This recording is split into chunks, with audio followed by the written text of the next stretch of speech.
I'm Elizabeth and I care for my sister Shirley, who's 62 years old.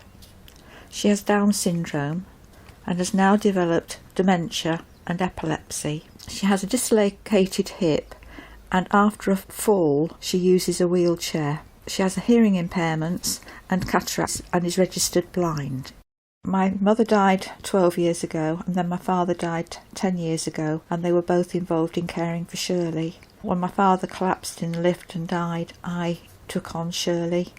At that point she was fairly mobile with a walking stick. She could manage to do things around the flat. She could peel carrots. She used to do bobbin lace. We used to go away for weekends caravanning and she used to really enjoy life. I noticed a gradual deterioration, got a referral through to the neurologist with query epilepsy.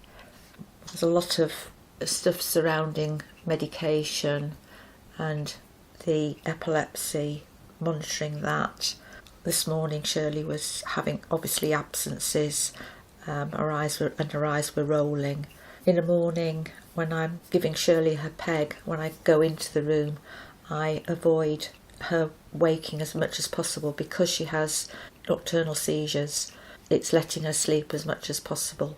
The peg is a tube that goes from the outside of her tummy into her stomach and can be used for feeding, but we use it for Shirley's medication. 10 years ago I was working in a residential home for adults with a learning disability over in York.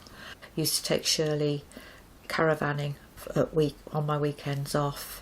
The highlight of it was going to Bristol Balloon Fiesta, where Shirley could stay in the caravan in the morning and watch the balloons going up. It was lovely. When my father collapsed and died, literally from one second to the next, I then became a full-time carer for Shirley. I moved here, I gave up my house, I had to give up work, took early retirement and went on to carer's allowance, so my income had dropped dramatically. Then she broke her leg. She literally collapsed on me and was hospitalised for 5 months. They tried to rehab her, trying to get her to stand, and she said no, no, no, so they decided that that was her wish. They then tried to stand her again, by which time it was really too late and her mental state was going down. So eventually we ended up with an assessment for dementia. When she came out of hospital, that's when life dramatically changed. Because she had to be hoisted, it means you can't go out for a day, you can't go away. Whereas before we used to be away a lot.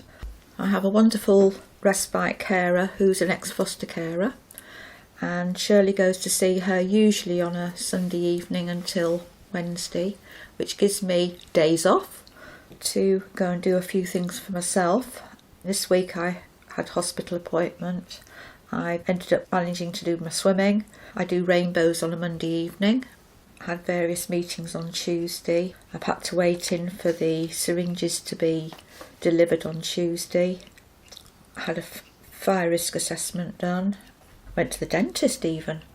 The learning disability OT came and did an assessment for a new chair for Shirley.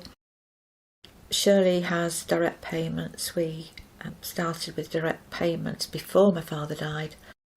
Days we go out, we often catch the bus. We have a very good bus service either into Ripon or into Leeds, so we can go out, but have to plan going out anywhere with toileting, whether there's a changing places toilet. We're just going to go to the singing group. We're off to up round to the church. We then go into the main room and position ourselves where Shirley has a chance of seeing if she wishes to see. I quite enjoy the break of sitting, and it's quite relaxing. Sometimes there's carers around that I know and can go and have quite a chat with.